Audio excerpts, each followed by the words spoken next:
More than $12 million in grants has been dedicated to creating, improving, and protecting parks and natural land across the state.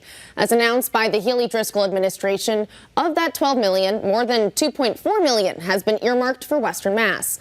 It'll go towards a variety of projects like Phase 2 of Holyoke's Anniversary Hill Park revitalization project, a new East Hampton skate park, and east entrance improvements at West Springfield's Miding Park.